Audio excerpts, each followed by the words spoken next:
महादेव कहते हैं कि मनुष्य किसी भी चीज की कीमत केवल दो ही हालातों में समझ पाता है, उसको पाने से पहले और उसको खोने के बाद। इस दुनिया में शायद हम दोबारा ना आए, इसलिए जिंदगी को ऐसे जियो कि दोबारा आने की ख्वाहिश ना रहे।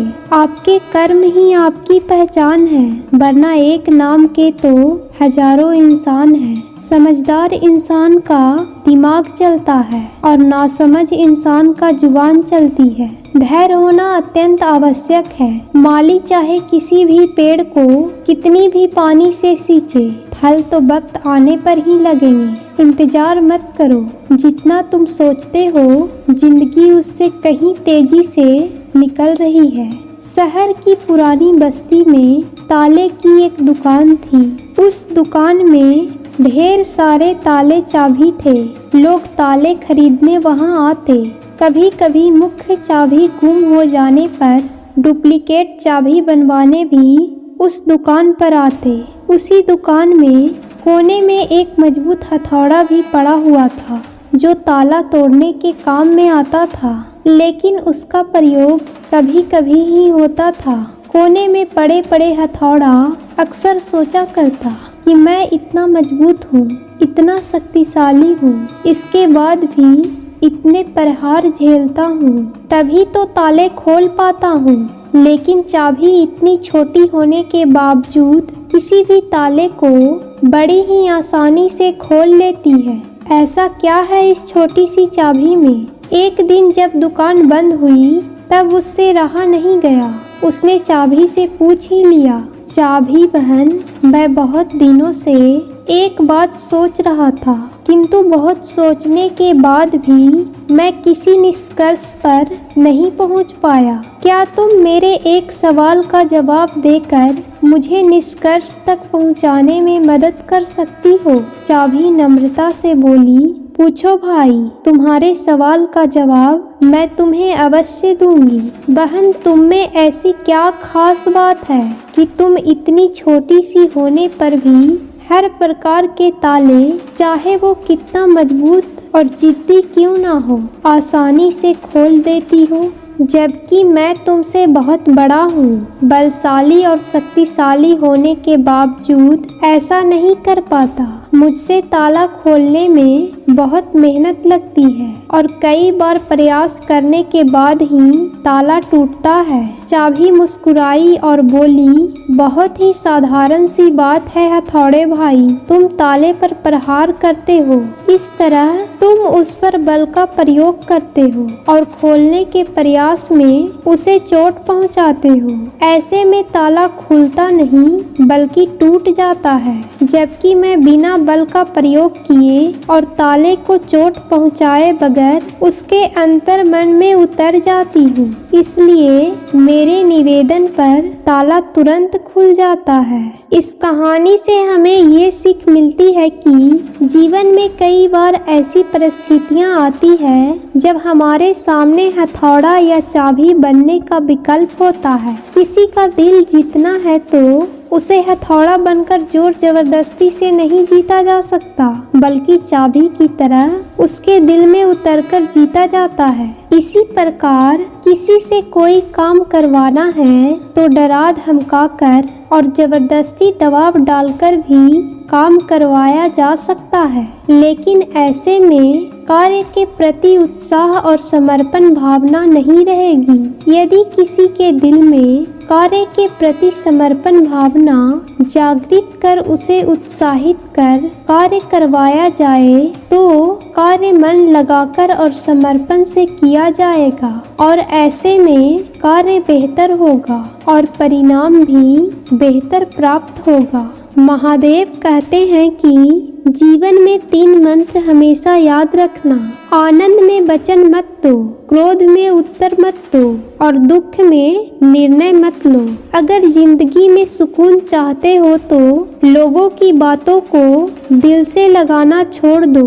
महादेव कहते हैं, यदि आप वही करते हैं जो आप हमेशा से करते आए हैं तो याद रखना आपको वही मिलेगा जो हमेशा से मिलता आया है। जिंदगी में कुछ फैसले बहुत सख्त होते हैं और यही फैसले जिंदगी का रुख बदल देते हैं। खुशियाँ बनी बनाई नहीं मिलती, वह आपके स्वयं के कार्यों से उत्पन्न होती है। अच्छे लोगों की सबसे बड़ी खूबी ये होती है कि उन्हें याद रखना नहीं पड़ता, वो याद रह जाते हैं। महादेव कहते हैं, सब्र इंसान के पास एक ऐसी चीज है जिसके जरिए वो कुछ भी हासिल कर सकता है। ना संघर्ष ना तकलीफ, तो क्या मजा है जीने में। बड़े बड़े तूफान थम जाते हैं जब आग लगी हो सीने में। कितना भी पकड़ो फिसलता जरूर है, ये वक्त है साहब बदलता जरूर है। दुनिया में इंसान को हर चीज मिल जाती है, सिर्फ अपनी गलतियां नहीं मिलती। जो अपनी जिंदगी में कुछ पाना चाहते हैं वो समुंदर में भी पत्थरों के फूल बना लेते हैं। महादेव कहते हैं, निर्णय लेना और असफल हो जाना, इससे एक बात तो स्पष्ट है कि आप उस भीड़ का हिस्सा नहीं हैं जो असफल होने के डर से निर्णय ही नहीं लेते। आत्मविश्वास हमारे पास होता है, उसे महसूस करने के लिए सिर्फ हमें वर्तमान में जीने का अभ्यास करना है। सभी जानते हैं, सभी में एक जैसी योग्यता नहीं होती, लेकिन हमारे पास अपनी प्रतिभा को विकसित करने के समान अवसर होते हैं। बिना मकसद के जिंदगी उस गोरे लिफाफे की तरह है जिस पर मंजिल का पता ना लिखा हो तो वो कहीं नहीं पहुंचता। जिंदगी बहुत हसीन है, कभी हंसाती है तो कभी रुलाती है, लेकिन जो जिंदगी की भीड़ में खुश रहता है, जिंदगी उसी के आगे सिर झुकाती है। बिना संघर्ष के कोई महान नहीं बनता। पत्थर पर जब चोट ना पड़े तब तक पत्थर भी भगवान नहीं बनता। उड़ने में बुराई नहीं है, आप भी उड़े, लेकिन उतना ही जहाँ से जमीन साफ दिखाई देती हो। महादेव कहते हैं, किस्मत को और दूसरों को इल्जाम क्या लगाना। जब सपने हमारे हैं तो कोशिश भी तो हमारी ही होनी चाहिए। जो लोग सफर में अकेले चलने का हौसला रखते हैं, एक दिन काफिले उनके पीछे चलते हैं। गलतियां इस बात का सबूत है कि आप प्रयास कर रहे हैं। हीरे को परखना है तो अंधेरे का इंतजार करो। धूप में तो कांच के टुकड़े भी चमकने लगते हैं। मंजिल चाहे कितनी भी ऊंची क्यों ना हो, रास्ते हमेशा पैरों के नीचे होते हैं। लाखों किलोमीटर की यात्रा एक कदम से ही शुरू होती है। प्रत्येक अच्छा कार्य पहले असंभव नजर आता है। हमेशा अपना बेस्ट दो। तुम अभी बोते हो, उसकी फसल बाद में काटते हो। अगर तुम दर्द सहने को तैयार हो तो तुम सफल होने को भी तैयार हो जाओ। महादेव कहते हैं कि वास्तव में ईर्ष्या एक सच्ची आत्मा से दूसरे की आत्मा के बीच की लड़ाई है और ये हमें नर्क की तरफ ढकेलती है।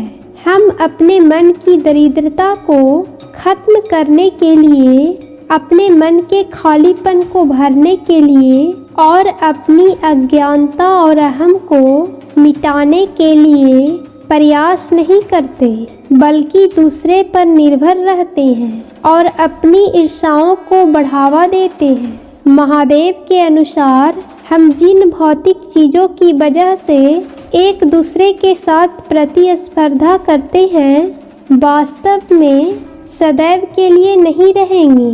हम अपनी तुलना जलन की वजह से दूसरों से करने लगते हैं और अगर हम इस लड़ाई में हार जाते हैं तो हमें चिंता और जलन होने लगती है। वहीं हम अगर जीत जाते हैं तो हम और अधिक श्रेष्ठ बनना चाहते हैं और ये लड़ाई कभी खत्म नहीं होती। ईर्ष्या का भाव हमेशा हमारे मन में रहता है, जिसका सबसे बड़ा कारण असंतुष्टि का होना है। महादेव कहते हैं कि अगर हम अपने मन में अहंकार को खत्म नहीं करेंगे तो हम अपने मन के दायरे से बाहर जा नहीं सकते और हमारा मन हमेशा ये चाहेगा कि हम दुनिया की नज़रों में अधिक महत्व हमारा ही हो। और जब हमें ये सब नहीं मिलता तो हमारी इच्छा एक आक्रामक, हिंसक और गुस्सैल रूप ले लेती है।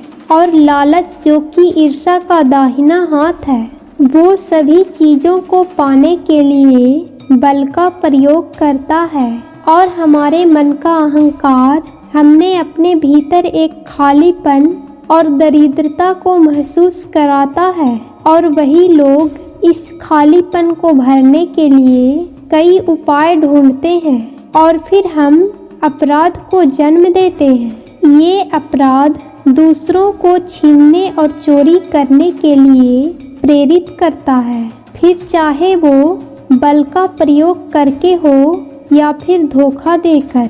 मनुष्य हमेशा सत्ता के लालच में, धन के लालच में, पद प्रतिष्ठा के लालच में, नाम प्रसिद्धि, सामान्य और पुरस्कार के लालच में, यहाँ तक ही नहीं अत्यधिक सिद्धि और ज्ञान के लालच में भी वह सब कुछ करता है जो उसका मन कहता है।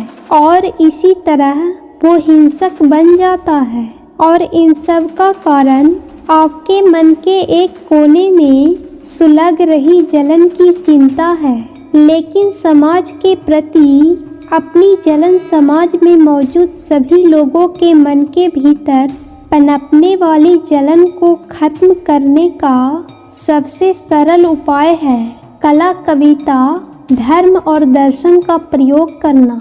अगर हम शांति से अपनी समस्याओं का हल खोजेंगे और संतुष्टि करना सीख जाएंगे तो ये ईर्ष्या रूपी दानव हमारे मन से खुद ब खुद जल के भस्म हो जाएगा और हम मोक्ष की तरफ एक और कदम बढ़ा लेंगे।